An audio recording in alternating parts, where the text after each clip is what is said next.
Hi guys, welcome to another learning cast from me. This one is looking at regulated markets. We're going to be looking at price control and the imposition of a minimum price and a maximum price. So I'll just quickly deal with the imposition of a minimum price. Remember that's done for income support of producers. So I'll just draw the market. We go, there's supply, there's demand. There's the equilibrium price of the unregulated market.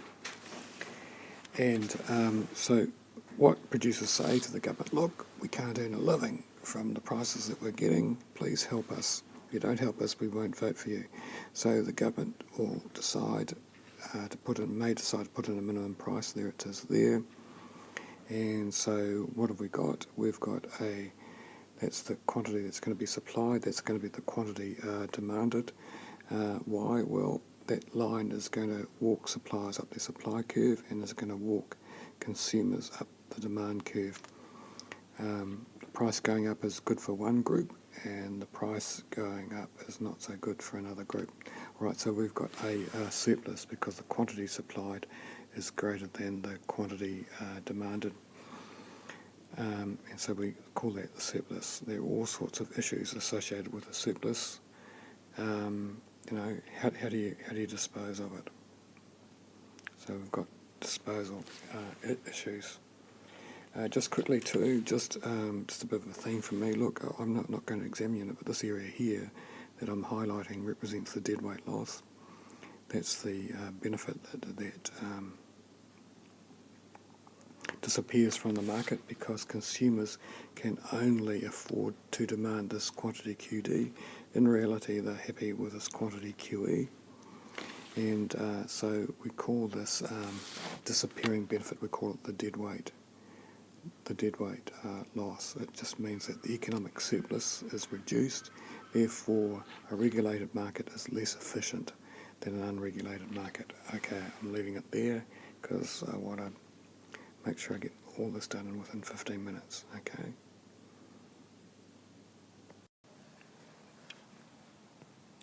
Alright, so what I'm going to do now is we'll go and look at the opposite.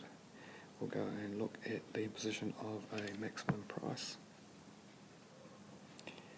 So here we go here, and this is for for consumer welfare. Alright, so what we've got here, so here's the free market. It's been left alone, and now let's say we're talking about the rental market, and the government has been lobbied and it's told that citizens just can't afford the rents, so the government decides to impose a maximum price for rents. So here we go, I'm putting that maximum price in here, so I'll just go P max. And now look, another name for this is a price ceiling. Can you imagine that the price can't get above the ceiling? In other words, the price can't get above that because that's the maximum price. All right. Now, what we should do is see that at this maximum price here, what we've got is that that's going to be the quantity supplied, isn't it? This one here is going to be the quantity demanded. What we can see is the quantity demanded is greater than the quantity supplied, and so what's that? Yep, that's a shortage. Alright, if that's going to be the quantity supplied, I'll just do this up here.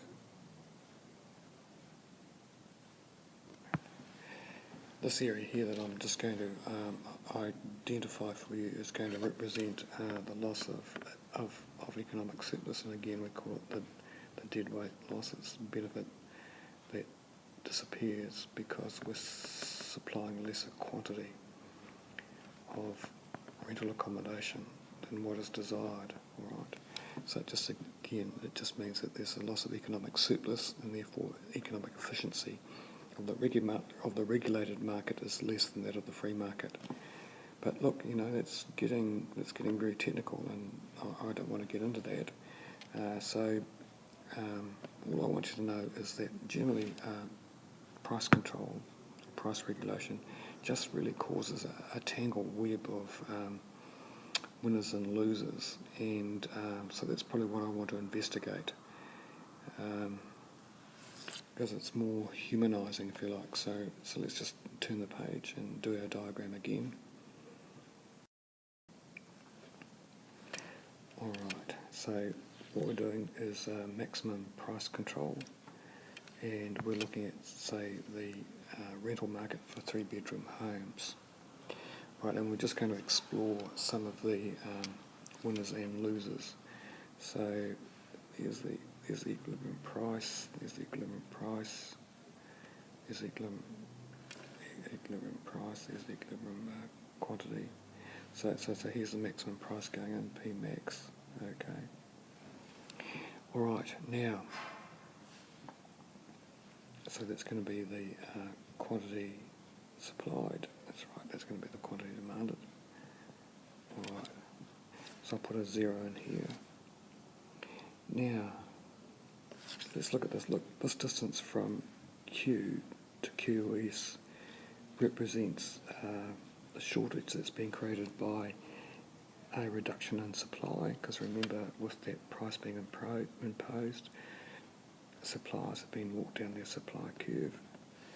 This part of the shortage represents that created by the increase in demand, because consumers, or renters, if you want to use that specific word, have been walked down their demand curve. And of course, the total shortage is that distance there. Right. Well, look, I want to investigate what that shortage represents between QS and QE.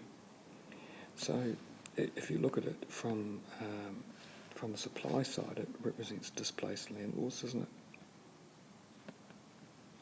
They have exited the market because it's no longer profitable for them to provide rental combination. And it also represents displaced renters, without a roof over their heads. So both those groups are going to be, it's not going to be smiling, they're going to be unhappy, aren't they? Both groups.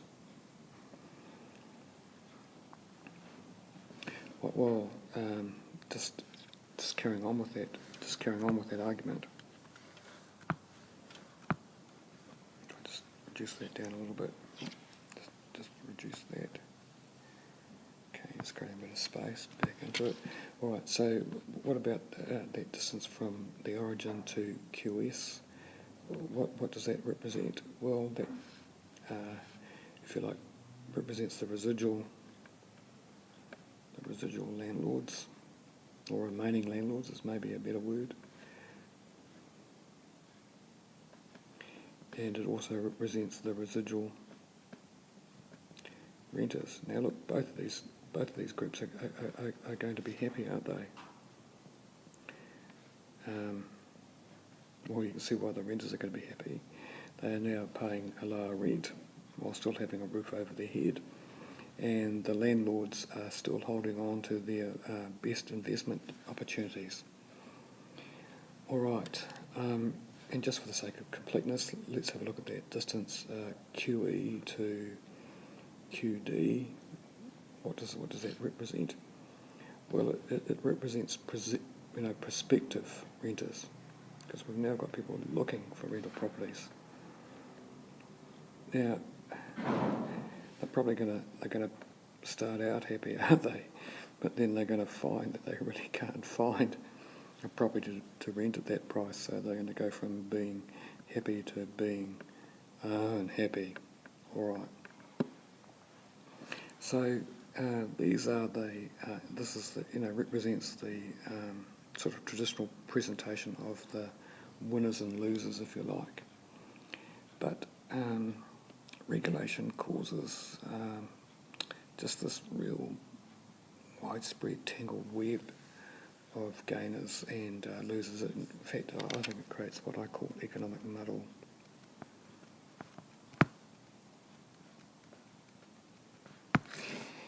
And just before I just give an example of that, just remember one thing that we didn't explore in class, and you can read about it because it's pretty well explained in your textbook. If the maximum price regime is not well policed by the government, then it's going to allow the development of a black market. And so what's going to happen, given this reduction in the supply of rental properties, then some people will be prepared to pay up to this price here. So I'll put PB for black market price. Some people, I'm just a little bit off my curve there, so I have to just bring that back into focus. Can I straighten it up a little bit? Maybe I can, don't know. Chewing up time though. I'll get rid of that. No, I can't. Can I do it another way? Yes, I'll take the green. It's good. Right, so what I should have done, I wasn't that careful. I should have done that. That's better. All right. So that represents the black market price that some people would be prepared to pay to get rental accommodation, but you can read about that. Your textbook does a reasonably good job of doing that. So I want to just get into this muddleness and just show you how far-reaching it can be. All right.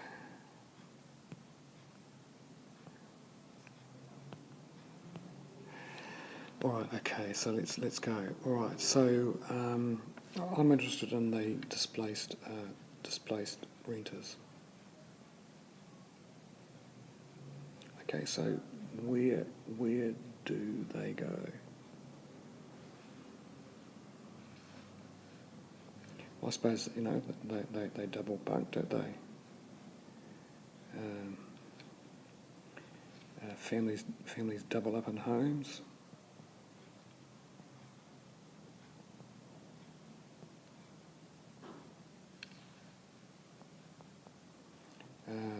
They occupy garages, or I guess they just migrate, don't they? They just go somewhere else within the country, or they maybe go overseas. Now, what happens with when families double up? Children become susceptible to a thing called rheumatic fever, which is really just a disease of overcrowding and poverty. Rheumatic fever, it affects the kids' hearts, and so who picks up the tab for that? Well, guess what? It's the taxpayer that picks up the tab for that. Okay, so what I'm just quickly trying to illustrate by this quick pencast is that regulation of the market is not all what it seems. It's not always straightforward, and there's just this tangled web of gainers and losers, and it's really, in the end, it's really hard to decide whether the regulation is a good thing or not. So what I've done is I've taken us into the area of normative economics. If we look at it in the cold hard light of day, if we put our technical hat on, regulated markets are less economically efficient than unregulated markets. So should there be any regulation of markets in an economy? That's the question. Okay, look, hopefully I've done enough to give you something to think about as you prepare for the assessment on Monday. Okay, I'll catch you later.